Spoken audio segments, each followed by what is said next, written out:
On s'arrête au Cameroun où le ministre de l'administration territoriale a annoncé la fermeture prochaine de 1400 églises du Réveil à travers le pays. Cette annonce intervient quelques jours après le meurtre à Yaoundé d'une fillette de 11 ans. L'auteur présumé du crime, fidèle d'une de ces églises, avait déclaré avoir agi sous l'influence d'un prétendu prophète. À Yaoundé, la correspondance de Marcel Amoko.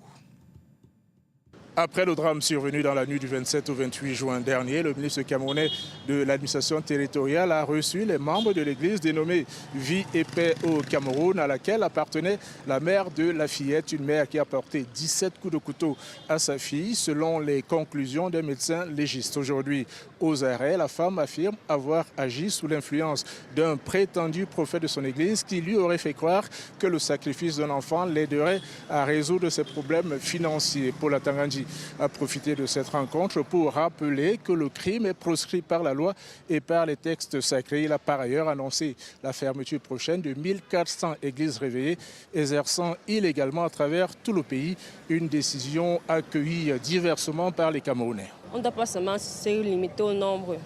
Si on doit vraiment fermer, qu'on ferme toutes ces églises-là, surtout dans les quartiers. Parce que c'est plus celles qui sont dans la clandestinité là qui pousse les gens vraiment à faire des choses. Le Cameroun est un pays de droit, est un pays laïque, que chaque citoyen a droit à choisir une religion qui lui convient le mieux. Si le ministre de l'administration territoriale a décidé de faire des sorties concernant la fermeture des églises, pourquoi d'abord donner l'agrément à ces églises d'exister? C'est une très très bonne nouvelle parce que ces églises font beaucoup de tort aux familles. On a des milliers de familles qui ont été divisées à cause de ces bonbons pasteurs, excusez-moi au terme. Donc moi, c'est avec beaucoup de plaisir que j'entends et que si ça peut effectivement avoir lieu, qu'on fasse sous ces églises-là, je serais très content. Profitant du principe de la tolérance administrative, les églises réveillées se sont multipliées ces dernières années ici au Cameroun, parfois au mépris de la loi. 200 d'entre elles ont d'ailleurs été fermées ici à Yaoundé en 2025. C'était censé être un jour ordinaire, matinée de culte pour certains, de simple repos dominical pour d'autres. Mais pour Sylvana, 10 ans, ce fut son dernier dimanche. La jeune innocente a été poignardée de part en part par une jeune femme de 22 ans. J'ai entendu parler de 17 coups de poignard. 17 coups de poignard. Bon, tu l'as tué avec quoi? Hein? Le couteau! Reste là. Et quand tu as appuyé le couteau, tu as fait combien de poignards? Tu as piqué combien de fois? J'ai piqué 3 fois. 3 fois? Oui. Tu l'as piqué à la tête, n'est-ce pas? Oui, à la tête. Ah, pardonnez-moi! Nous sommes au quartier Anguissa. Pour l'histoire, Sylvana a assuré l'intérim de ses parents absents. Une visiteuse inattendue va se pointer à la porte. Les faits se déroulent dans la nuit de samedi à dimanche. Elle avait l'habitude de venir dans cette concession. Parce qu'à la base, les enfants là, ils n'ouvraient pas de porte. Ils n'ouvrent pas de porte aux gens qui ne connaissent pas. Elle a tellement insisté qu'elle aurait même cassé les nacos. Et au point où ça a dû faire peur à Sylvana, qui a fini par ouvrir la porte. Et lorsqu'elle a ouvert la porte, la criminelle l'a accueillie directement avec les coups de poignard directement. Elle a fait un rituel là, jusqu'à ce qu'elle commette son crime. Lorsqu'elle a terminé son crime, elle est revenue continuer le rituel. Et je pense que là, c'était pour finir maintenant avec les 2 petits-enfants. Et c'est à ce moment que leur père est arrivé. C'est donc une meurtrière qui fermera les yeux de celle qui lui ouvrira la porte. Elle lui a ouvert la lèvre supérieure. Elle lui a ouvert au niveau du dos avec un couteau, au niveau des membres supérieurs, inférieurs. Donc c'est ce que j'ai trouvé. J'ai trouvé ma fille, ma petite Sylvana couchée sans vie. Celle qui vient de signer ce forfait d'horreur ne va pas se gêner pour prendre la fuite. Elle sera rattrapée dans un lieu de culte ce dimanche. Sans interrogatoire poussé, elle passe aux aveux. Dans sa déclaration, elle confesse avoir agi sous l'effet du Saint-Esprit. L'apôtre Yannick Foucault m'a appelé spirituellement. C'est parce que hier, quand je suis rentrée de la montagne, à pied, comme vous me voyez là. Quelle montagne? Je sortais de Kouaba. J'ai seulement fait le pied. Je l'ai prévenu avec le pied que, s'il te plaît, je ne vais pas te tuer. S'il te plaît, ne pas te tuer. Ne me tue pas ici, là. C'est le fils de l'homme qui m'envoie. Une version contredite quelques minutes plus tard. Là, elle prétend avoir pris l'enfant pour un python. Dans le cœur. Dans le cœur, oui, que entre avec les enfants là, tu les protèges là-bas dedans. Tu les tues avec en protéger, c'est tuer. Baisse la main. Apparemment, Baisse la main. oui, l'aîné c'était. Tu te calmes. L'aîné c'était. Le python. Ah bon? Oui. Le jour peine encore à se lever sur ce quartier populeux de Yaoundé. Après cette nuit d'encre et de sang. Pour l'heure, la dame est en exploitation dans un commissariat de la capitale.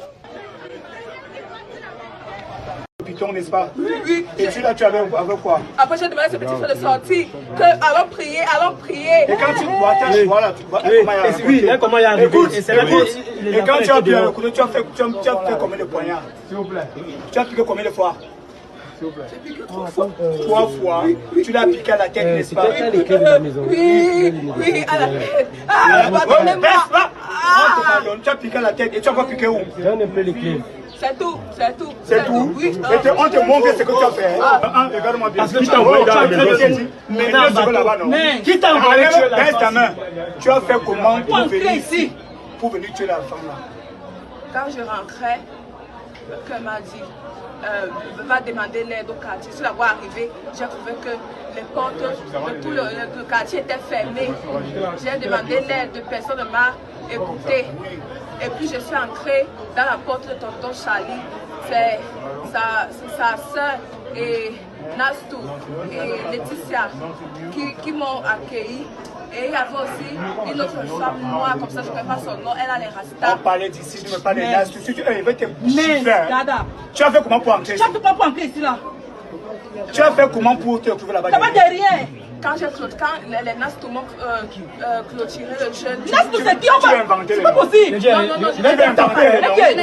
Tu as fait comment pour tuer la femme? Maintenant, je suis donc partie en criant, en demandant l'aide. J'ai pleuré devant la femme de tonton Sembe. Je l'ai supplié que pardon. Oh, baisse ta main. Tu as fait comment pour tu t'es retrouvé là-bas derrière? Je suis arrivée devant la porte de la Pokriani Foka. Tu as fait comment pour ouvrir la porte là? Qui t'a dit de venir tuer l'enfant? Ici, voilà. Qui t'a envoyé? C'est lui qui m'a dit que... Lui, c'est qui? La Pokriani Foka. Il a dit quoi? Il a dit quoi? Dans le cœur?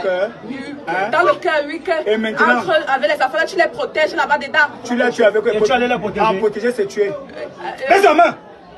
Baisse la main! Oui, l'aîné c'était... Tu te calmes. L'aîné c'était? Le python. Ah bon? Non, ça va, écoute, tu as tué comme le python? Non, je m'excuse. Baisse la main! Je m'excuse. Bon, tu l'as tué avec quoi? Hein? Le couteau! Laisse la main! Et tu as fait combien de coups de poignard? Laisse la main! Si tu fais le marché, tu fais pas qui ici? Tu fais ça. Tant que d'ouvrir ta bouche, je vais te botter. Elle dit que dans le Non. Mon problème, n'est-ce pas?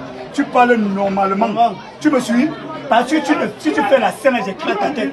Tu suis? Et si tu fais des marchés comme tu veux faire comme la folle là, non? Tu me suis, non? Au thème de mon village, la Pokre, il y a scène m'a appris à croire à la croix. La Pokre Bekra m'a appris à porter la croix. La Pokre qui est au Carrefour et Somba, pour les mort. Je connais que le pasteur là, c'est le pasteur Emily. Elle m'a donné les conseils de comment faire lorsque tu es dans les combats spirituels. Et Pharaon et son ami est dehors. C'est ce qu'ils m'ont dit. C'est ce qu'ils m'ont dit. Maintenant, Issa Choroma, Maurice Kanto, que sur le mot. Si tu commences à faire les choses là, tu fais non. Tu me parles normalement. Si tu commandes Issa Choroma. Arrête de jouer la folle. Tu joues un peu la folle là.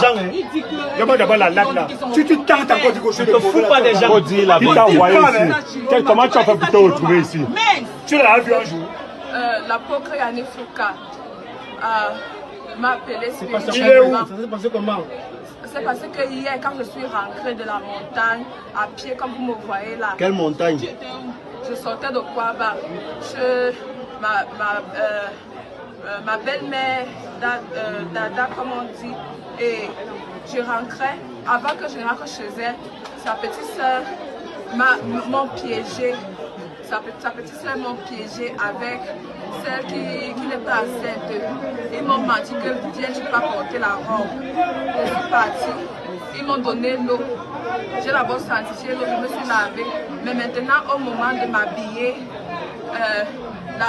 la petite soeur qui n'a pas d'enfant me dit qu'elle envoie l'enfant m'acheter quoi. Je dis je veux le pain beurre saucisson. Quand je dis le pain beurre saucisson, ils envoient vite l'enfant. Après, elle revient, on lui donne le pain. J'ai ressenti qu'elle a mis quelque chose dans le pain beurre saucisson. Maintenant, j'ai refusé de manger le pain beurre saucisson. Et puis, comme il restait 150 sur son plateau, je l'ai embrouillé. Je lui ai dit que, bon, je veux 150, je vais acheter le menthol. Comme depuis, il n'est pas encore mangé, ça fait 4 semaines. Ça fait 4 semaines que je ne dors pas bien. Ça fait 4 jours que je jeûne, je n'ai pas mangé. Je l'ai embrouillé comme ça, elle m'a vite donné les 150. J'ai pris mon plastique d'habit avec le pantalon et le tricot rouge. J'ai fui avec. Après, donc, je ressens comment quelqu'un me dit, entre dans la porte ici. J'entre directement dans la porte. Et puis quand j'entre dans la porte, on commence à causer. J'avais peur de ce qui allait se passer après, si elle se rendait compte que j'ai fui. Et puis j'ai commencé à causer avec l'individu. Lui-même, l'individu est brun.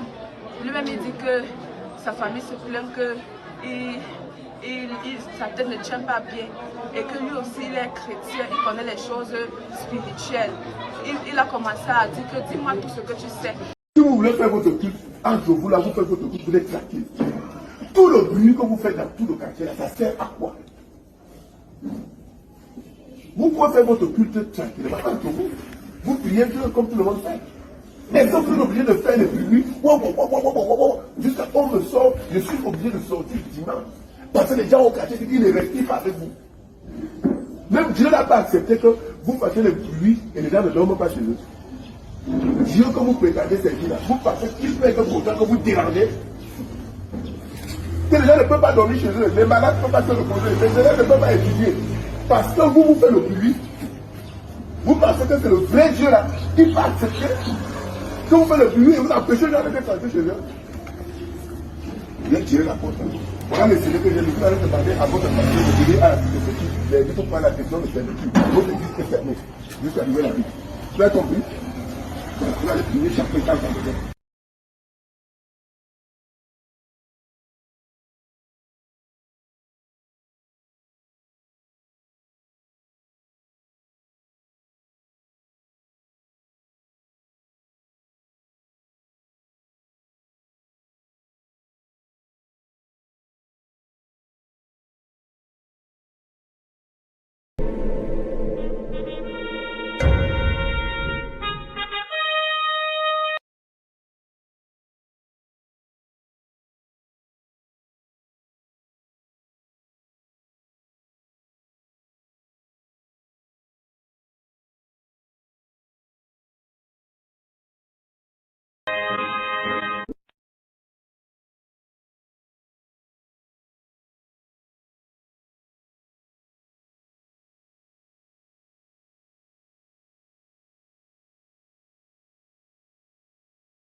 Jésus-Christ TV,